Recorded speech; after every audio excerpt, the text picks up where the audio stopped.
चलिए आज हम बात करते हैं एल्गीज के बारे में, जो कि बीएससी फर्स्ट ईयर का यूनिट 4 है, सवाल जिसको कहा जाता है। तो आज हम स्टडी करेंगे सवालों के जनरल कैरेक्टर के बारे में, है ना, सामान्य लक्षण के बारे में हम लोग स्टडी करेंगे। तो इसमें सबसे पहले हम लोग देख लेते हैं जनरल जनरल कैरेक्टर्स। ठीक है, तो इसमें देखते हैं जनरल इंट्रोडक्शन, जनरल, उसके बाद है जनरल कैरेक्टर्स, फिर थैलस ऑर्गेनाइजेशन, फिर उसके बाद है रिप्रोडक्शन। ये हम एलगी के अंतर्गत स्टडी करेंगे। तो सबसे पहले इसमें हम लोग देखते हैं जनरल इंट्रोडक्शन। ठीक है, जनरल इंट्रोडक्शन के बारे में बात करते हैं। तो चलिए यहाँ पर देखते हैं कि एल्गी, है ना, जो लैटिन शब्द है ना, लैटिन शब्द सीवीड सीवीड से इसको क्या किया गया है, लिया गया है, जो कि थैलोफाइटा समूह के अंतर्गत आता है। किसके अंतर्गत आता है? थैलोफाइटा समूह के अंतर्गत आता है। ठीक है, थैलोफाइटा समूह के अंतर्गत ये आता है और आने वाले सबसे सरल प्लांट्स हैं, सबसे सिंपल प्लांट्स हैं ये। ठीक है, तो एल्गी जो शब्द है वो लैटिन भाषा का शब्द है, जिसका अर्थ समुद्री खरपतवार यानी कि सीवीड होता है। ठीक है, तो शैवालों का जो अध्ययन होता है ना, विज्ञान की या फिर वनस्पति विज्ञान की वह शाखा, है ना, जिसके अंतर्गत हम किसका अध्ययन करते हैं? शैवालों का अध्ययन करते हैं। तो शैवालों के अध्ययन करने वाले शाखा को क्या कहा जाता है? तो फाइकोलॉजी कहा जाता है। क्या कहते हैं? फाइकोलॉजी कहा जाता है। और एल्गी शब्द का सर्वप्रथम जो प्रयोग है ना, वो किन्होंने किया था? तो कैरोलस लिनियस ने किया था। किन्होंने किया था? कैरोलस लिनियस ने 1754 ईस्वी में किया था। ठीक है, तो एल्गी शब्द का उपयोग ऐसे समस्त क्लोरोफिल युक्त जीवों के लिए किया जाता है जिनकी संरचना सुखायवत होती है। मतलब किनके लिए किया जाता है? मतलब ऐसे क्लोरोफिल युक्त जीवों के लिए किया जाता है जिनकी जो शरीर है, जिनकी जो शरीर की जो रचना है वो क्या होती है? थैलेकॉइड होती है, सुखायवत होती है ना। क्योंकि इनमें क्लोरोफिल पाया जाता है, अर्थात ये प्रकाश संश्लेषण की क्रिया के द्वारा अपना भोजन स्वयं बनाते हैं। मतलब जो एल्गीज होते हैं ये स्वपोषी होते हैं, ऑटोट्रॉफिक होते हैं। ठीक है, इसके बाद देखते हैं जनरल कैरेक्टर। जनरल कैरेक्टर में इसमें बात करते हैं तो सबसे पहले देखते हैं कि शैवाल एक्वाटिक प्लांट्स हैं जो कि स्वच्छ एवं ताजे जल, लवणीय मीठे जल तथा समुद्र के लवण युक्त जल में भी पाए जाते हैं। ये नम मिट्टी एवं चट्टानों में भी उगते हैं।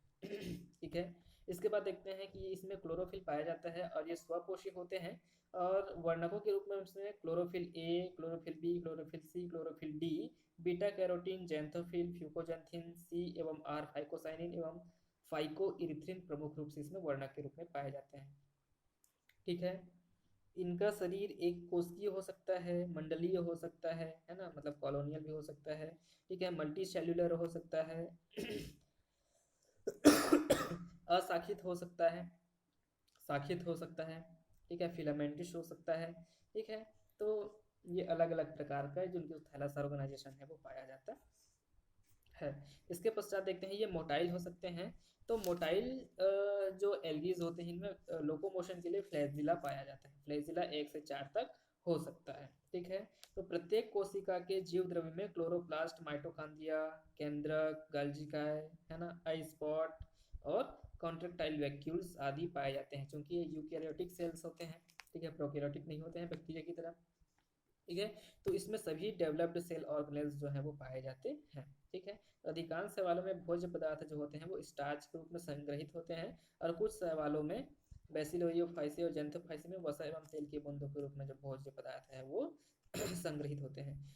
इसमें देखते हैं प्रजनन 3 विधियों के द्वारा होता है: vegetative reproduction, asexual reproduction and sexual reproduction. ठीक है, तो लैंगिक प्रजनन 2 प्रकार से होता है: आइसोगैमेटिक एंड हेटेरोगैमेटिक। ठीक है, तो हेटेरोगैमेटिक को ही ऊगैमस टाइप भी कहा जा सकता है। ठीक है, इसमें देखते हैं कि अलैंगिक प्रजनन zoospore, aplanospore, hypnospore, akinetes, palmella stage, cyst, androspore, exospore, carpospore और टेट्रास्पोर द्वारा हो सकता है। ठीक है, लैंगिक प्रजनन में लैंगिक प्रजनन जो होता है वो युग्मकों के द्वारा होता है, गैमेट्स के द्वारा होता है। ठीक है, इसके जो सेक्स ऑर्गन्स हैं वो यूनिसेलुलर एंड सिंपल होते हैं।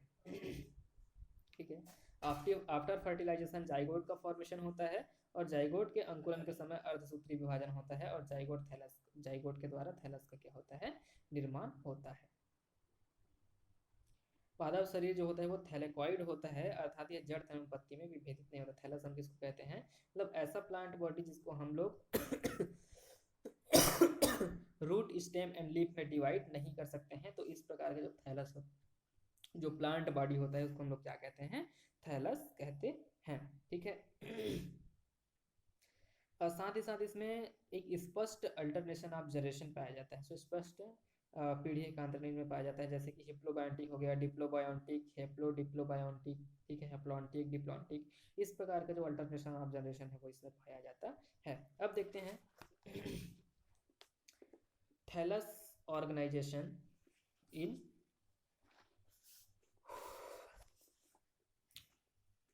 एल्गीज। ठीक है, तो इसमें हम लोग सबसे पहले देखते हैं इसमें यूनिसेलुलर थैलस। ठीक है, यूनिसेलुलर मतलब क्या होगा कि ये जो इस प्रकार के जो थैलस हैं वो क्या होते हैं, ये यूनिसेलुलर होते हैं, मतलब एक कोशिकीय होते हैं। जैसे यहाँ पर उदाहरण दिया गया है क्लेमाइडोमोनास और क्लोरेला का। ठीक है, तो यूनिसेल्युलर सेल्युलर को भी यहाँ पर दो भागों में बांटा गया है, एक तो लोकोमोशन करने वाले और दूसरा लोकोमोशन नहीं करने वाले। ठीक है, तो यहाँ पर देखते हैं ये जो क्लेमाइडोमोनास है, तो क्लेमाइडोमोनास में क्या पाया जा रहा है, यहाँ पर देखते हैं तो क्लेमाइडोमोनास में पाया जा रहा है फ्लैजिला। ठीक है, और ये फ्लैजिला के माध्यम से जो क्लेमाइडोमोनास है वो लोकोमोशन करता है। ठीक है, उसी प्रकार से देखते हैं क्लोरेला, तो क्लोरेला भी यूनिसेल्युलर है। देखिए ये क्लोरेला का चित्र है जो कि यूनिसेल्युलर हमको दिखाई दे रहा है, बहुत सारे यहाँ पर क्लोरेला के जो चित्र हैं, जो है ना सेल्स हैं वो हमको दिखाई दे रहे हैं। ठीक है, तो ये जो क्लोरेला में क्या होता है, इसमें लोकोमोशन के लिए किसी भी प्रकार का ऑर्गेनेल नहीं पाया जाता है, आर्गन नहीं पाया जाता है, फ्लैजिला नहीं पाया जाता है, जिसके कारण ये सिर्फ जल के बहाव के साथ ही क्या कर सकते हैं, गति कर सकते हैं, ये लोकोमोशन की क्रिया अपने आप नहीं कर सकते हैं। ठीक है, तो मोटाइल और नॉन मोटाइल दो प्रकार के होते हैं यूनिसेलुलर। इसके पश्चात हम लोग देखते हैं कॉलोनियल। ठीक है, कॉलोनियल क्या होते हैं कि इसके जो बहुत सारी कोशिकाएं होती हैं ये कॉलोनी के रूप में रहते हैं। ठीक है, बहुत सारी जो कोशिकाएं होती है वो एक स्थान में क्या बना लेती है, कॉलोनी का निर्माण कर लेते हैं, और कॉलोनी के रूप में ही ये अपना क्या करते हैं, जीवन यापन करते हैं। जैसे कि इसका एक अच्छा उदाहरण है क्या, वॉलवॉक्स। तो वॉलवॉक्स में बहुत सारे क्या पाए जा रहे हैं, यहाँ पर वॉलवॉक्स के एकल सेल्स पाए जा रहे हैं जो कि कॉलोनी के रूप में है ना, मंडलीय रूप में क्या रहते हैं, जीवन यापन करते रहते हैं। ठीक है, चलिए इसके पश्चात देखते हैं तो इसका थैलस ऑर्गेनाइजेशन में फिलामेंटस भी आता है। ठीक है, फिलामेंटस।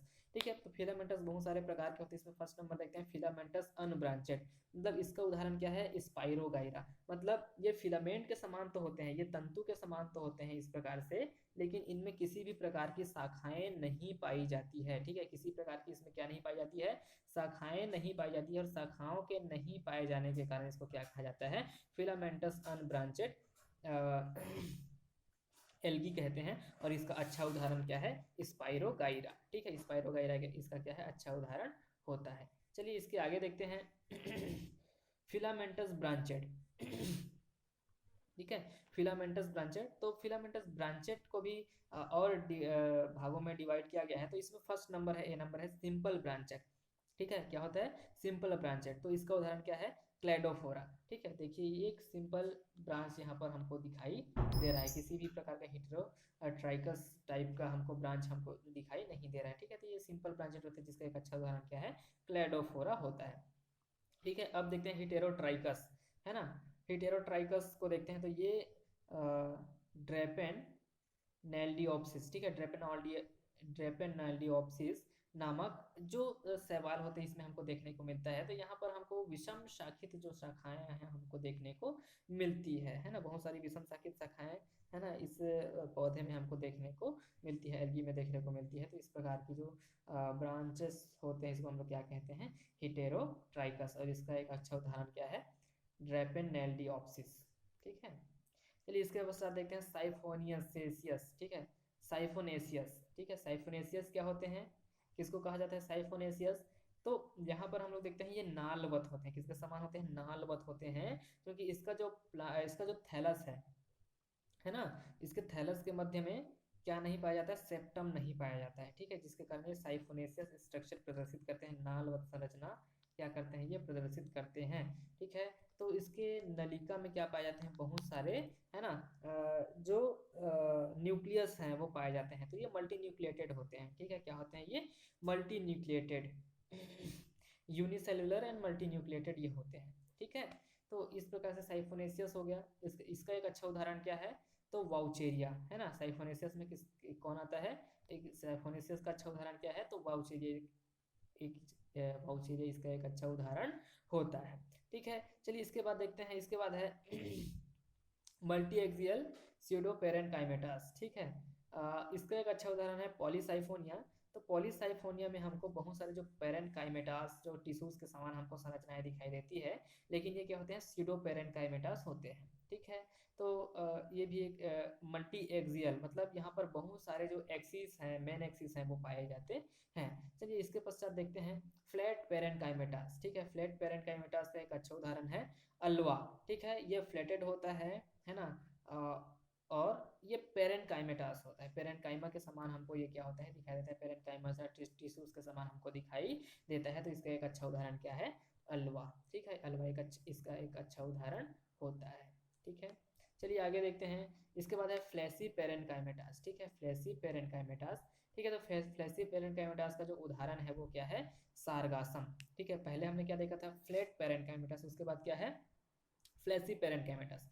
फ्लैट में क्या होता है कि ये चपटे होते हैं। ठीक है, इसका जो थैलस होता है वो क्या होता है, चपटा होता है। जबकि फ्लैसी में क्या होता है कि ये मांसल होते हैं। क्या होते हैं, ये मांसल होते हैं, फ्लैसी पेरेंकाइमेटास। इसका एक अच्छा उदाहरण क्या है, ये सारगासम। ठीक है, इसका एक अच्छा उदाहरण क्या है, इस सारगासम, इसका एक अच्छा उदाहरण होता है। ठीक है, चलिए अगला देखते हैं, रिप्रोडक्शन इन एल्गी। तो एल्गी में 3 प्रकार के रिप्रोडक्शन होते हैं। कितने प्रकार के रिप्रोडक्शन होते हैं एल्गीज में, तो 3 प्रकार के रिप्रोडक्शन होते हैं। जैसे पहले ही मैंने बता दिया था आप लोग को कि फर्स्ट नंबर क्या होता है इसमें, वेजिटेटिव रिप्रोडक्शन। और वेजिटेटिव रिप्रोडक्शन किसके द्वारा होता है, इसमें किसके द्वारा होता है वेजिटेटिव रिप्रोडक्शन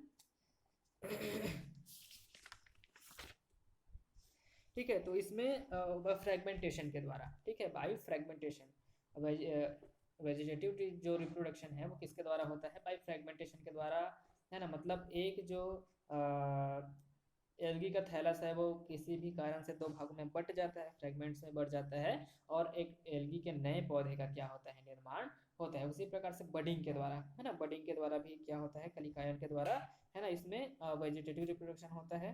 ठीक है, इसके बाद है हार्मोगोनिया के द्वारा। ठीक है, तो हार्मोगोनिया के द्वारा भी यहाँ पर वेजिटेटिव रिप्रोडक्शन होता है। अब देखते हैं एसेक्सुअल रिप्रोडक्शन किसके माध्यम से होता है। ठीक है, तो एसेक्सुअल रिप्रोडक्शन है वो बाई जूस्पोर के द्वारा होता है, जूस्पोर के द्वारा। ठीक है, ये जो जूस्पोर होते हैं ये जल बीजाणु होते हैं। ठीक है, जिनमें फ्लैजिलेशन पाया जाता है, फ्लैजिला पाया जाता है, और ये लोकोमोशन कर सकता है। इसी प्रकार से है, आगे देखते हैं एप्लानोस्पोर। एप्लानोस्पोर के द्वारा यहाँ पर रिप्रोडक्शन होता है। उसी प्रकार से एकाइनिड्स। ठीक है, एकाइनिड्स के बाद है ना, हाइप्नोस्पोर के द्वारा इसमें रिप्रोडक्शन होता है, एसेक्सुअल रिप्रोडक्शन।